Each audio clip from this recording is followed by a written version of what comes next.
And I can't think of any better way to celebrate our nation's the day before our 243rd anniversary of American independence and spending time with the voters of Iowa, who you really do take seriously your democratic responsibilities. Because the issues that matter to Iowa are the very issues that matter to all Americans. And I'm running for president to be very straightforward for 3 reasons. 1, to restore the soul of our nation. And 2, to rebuild the backbone of the nation. The middle class, the hard-working people. Poor folks are getting poorer, and the middle class is beginning to shrink. And we have to change it, because that's who built the country. And thirdly, to unite the nation. I know it's not very much in vogue to talk about uniting the nation, but without a united country, there's not much we can get done. We all know in our gut that this election is different than any of us have faced, no matter how young or old you are. We saw what happened, as Jill obliquely referenced, in Charlottesville. And I said at the time that we are in a battle for the soul of America. And I believe that even more today. We can overcome 4 years of this president. But if we give Donald Trump 8 years in the White House, I believe he'll forever and fundamentally change the character of this nation. And we can't let that happen. And folks, as I said to a few people earlier, I hope I'm your nominee. I hope you consider me to be your nominee and vote for me in your caucus. But whether I am or not, I commit to you I will do everything in my power, whomever the nominee is, to see that Donald Trump is not removed.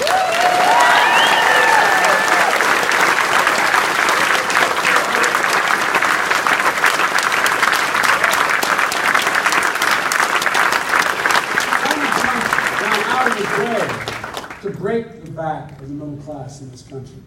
This country wasn't built by Wall Street and bankers and CEOs or hedge fund managers.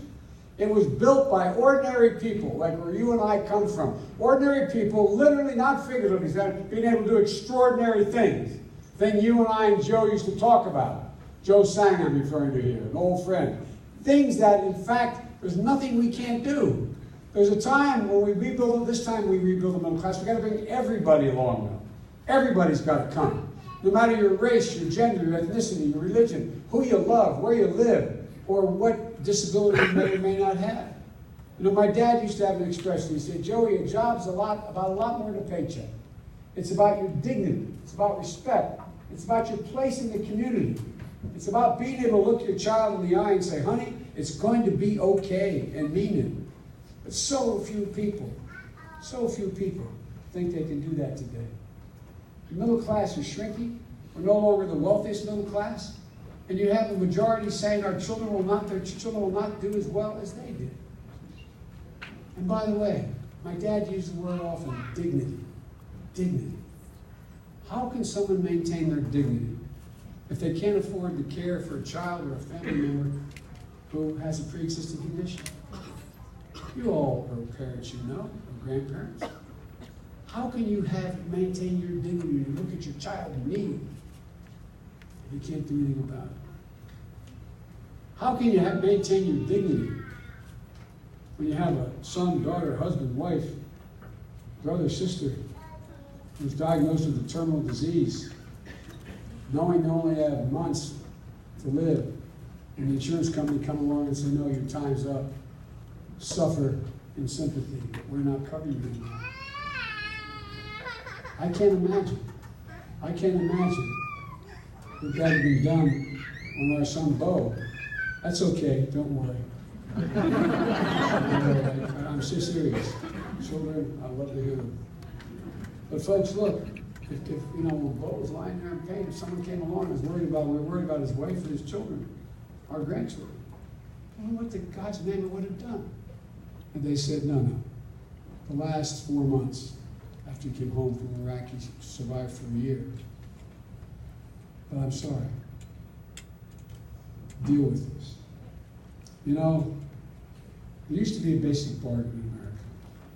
And I see my friends, the firefighters and the TCU and union members across the board here and ordinary working people. You know, there used to be a basic bargain. If you help create the success of the enterprise with which you work, you got to share in the benefits. For real. that was an idea that everybody, including Republicans, disagreed with how much we do, but they thought that if you're a part of the success, you got to share in the profit. Because you're sharing the devil, sharing the loss if things don't work. But folks, the fact of the matter is that bargain's been ripped apart by this administration. That bargain's been broken. We have to start rewarding work over wealth. We have to begin to restore some dignity to work. How can the farmers and union workers right here in Waterloo maintain their dignity with the policies Donald Trump is following on trade? America's farmers have been crushed by this president's tariff war with China. And no one knows that better than folks in Iowa. He thinks that being tough, he's being tough. Well, it's pretty easy to be tough when it doesn't hurt you at all and only hurts somebody else.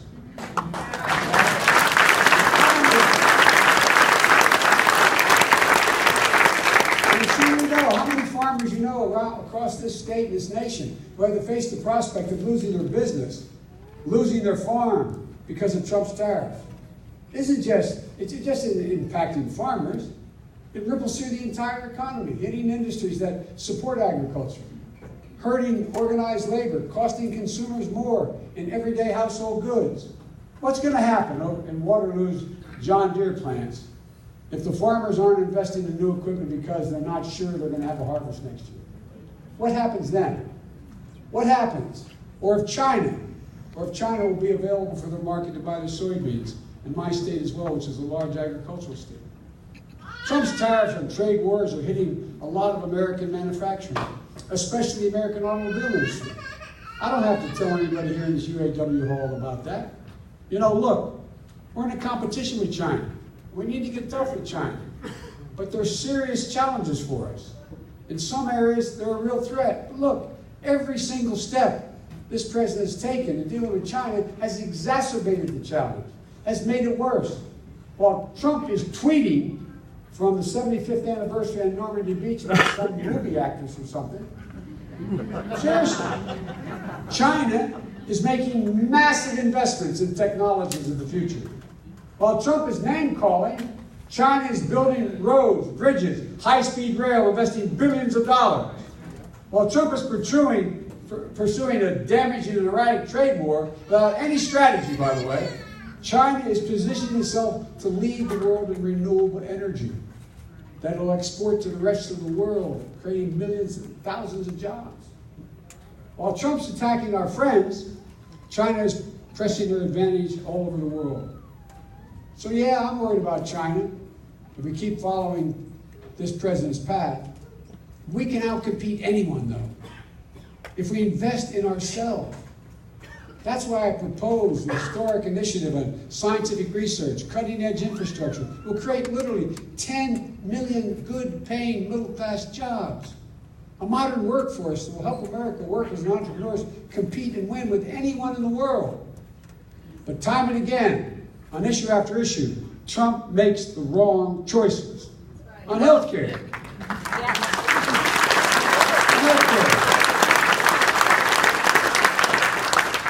He tried to take it away, Obamacare. Folks, we've got to finish this job on health care. The Affordable Care Act was a huge step forward. There were scores of presidents beforehand who tried to do it. Barack Obama was the only guy to get it done. Period.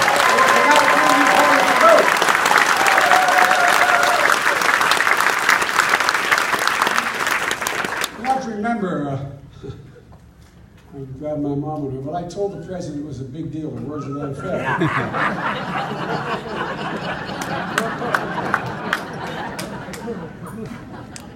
But look, I want to stop here and say something about my buddy.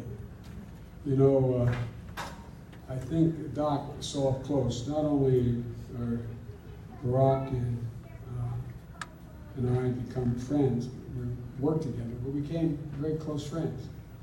And our families became close friends. As a matter of fact, my number 2 granddaughter is with his eldest daughter, and they're both out in California hanging out together at a friend's house. Nice. But here's the deal. We don't say it often enough. Barack Obama was a man of extraordinary character and decency. Yes. He was a president.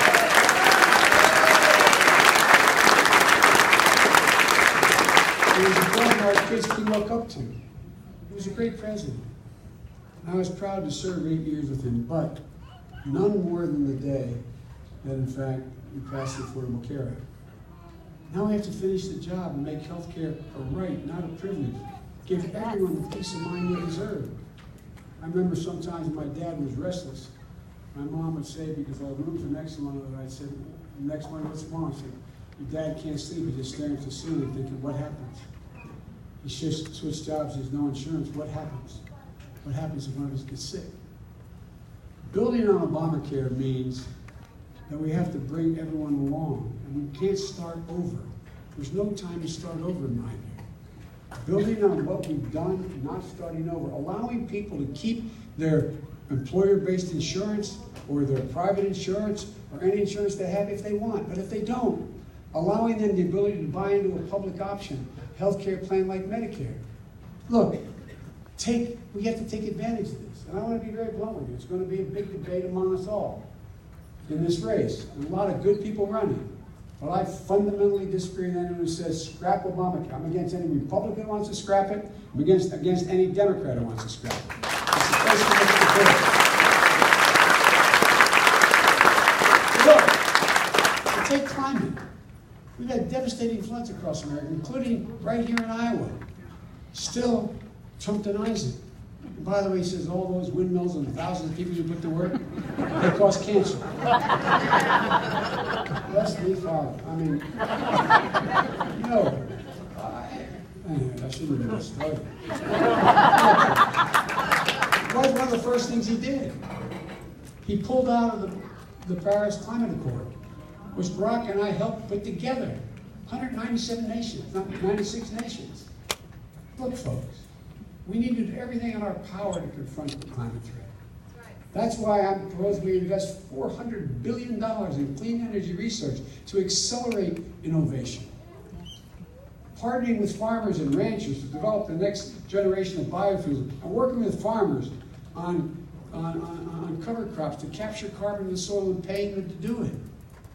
Folks, building the clean energy infrastructure with nationwide network of charging stations, over 500,000 by 2030. We can do this. It's within our wheelhouse. We can become the leader in electronic vehicles in the world. And if you doubt it, just go to any big city, look at all those scooters, man. Not a joke. Not a joke. So folks, look, putting America on a course to becoming a net zero emitter and total clean economy and clean energy by 2050. But in order to restore the dignity, we need to make our education system work as well. Let's start. By the way, does anybody think 12 years is enough for your kid to make it in the middle class in the 21st? No. Everybody knows that's not true. So what are we doing? What are we doing? I admit my plan is a little more ambitious than others, but we can afford it. I start by tripling the funding for Title I schools, that's schools in disadvantaged areas, from $15 to $45 billion. I'll make it possible to provide universal pre-K, increase teachers' pay, eliminate the disparities between poor and wealthy districts. You know, we have, I think the number, don't hold me the exact number, but for every school psychologist, there's like 1,700 kids. Teachers are overwhelmed by what's coming home, from home. We need to have pre-K, universal pre-K. We've got to be in a position where we are going into communities to help communities. The idea we're giving these tax, we have $1.6 trillion in tax expenditures, tax loopholes out there. You can't justify, there's $500 to $700 billion you can't even begin to justify. And guess what? If we gave every single parent who had a kid in daycare, and I was a single parent for 5 years, and I made a good salary. I was a United States Senator making $42,000 a year at the time. That was a lot of money for most people. And I had family helping me. But try hiring someone on to help take care of your kids.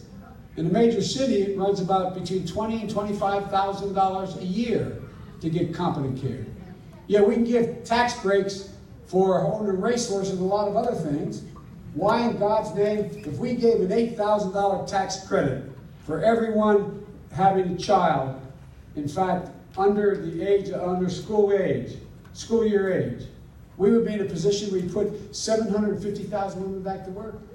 We'd increase the gross domestic product, according to econometric models, by close to 0.8% a year. What are we doing? They call us not the party of progress and not the party of growth. My Lord. Ladies and gentlemen, we know there's as much talent and ingenuity in rural communities as there is in metropolitan communities. Poor communities of color, as well as rich communities and rich neighborhoods. But it takes opportunity, exposure. A significant part of a child's brain is developed by the time they're 4 years old. Imagine what happens if we prepare them better. They go to school from a middle class or upper middle class house, having heard, the estimates are, as many as 4 million more words spoken. Can you tell me they're not at a disadvantage? And by the way, the idea that the president asked me to do a study for him on jobs in the future, right now today, we did that, it took a year. Right now today, 65 out of 100 jobs need something beyond a high school degree. Either a certificate, an apprenticeship, a job training program, community college. Folks, what are we doing? We should be investing in our children instead of investing in this tax cut.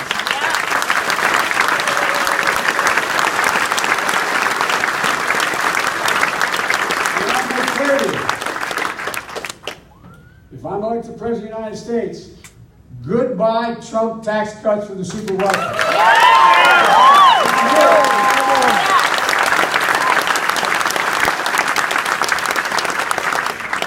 And folks, as I said, there's so many loopholes that aren't justified. Let me give you one example. We can cut the cost in half in college for qualified students, right across the board. If we provide free community college for every single person who qualified for community college or going back to school, because like Jill teaches, the average age of her class is like 28, 29 years of age, we're going from high school. You know how much it costs? It costs a lot of money. It costs $6 billion a year. That's a lot of money, man. But it would increase the gross domestic product by 0.2%. But here's the deal. We eliminate one tax cut. I hope you all know what it was. I never knew what it was, being listed as the poorest guy in Congress for a while. And that is called stepped-up basis. You make your capital gain. You go to cash it in. God forbid that as you cash it in, you get hit by a truck, gets left to your son or daughter, they pay nothing. Out of the $1.640 billion in expenditures, that's only $17 billion. 17. Eliminate that one. You can send every single college kid who qualifies for school and cut their cost in half, because if you go to a community college, you can go to the university, state university in every single state. It's mindless. It's mindless what we're doing. And folks, the bottom line is we got to start rewarding work over wealth, because that's how we do it now. You know, I got to be blunt with you. I'm a union guy. You know, I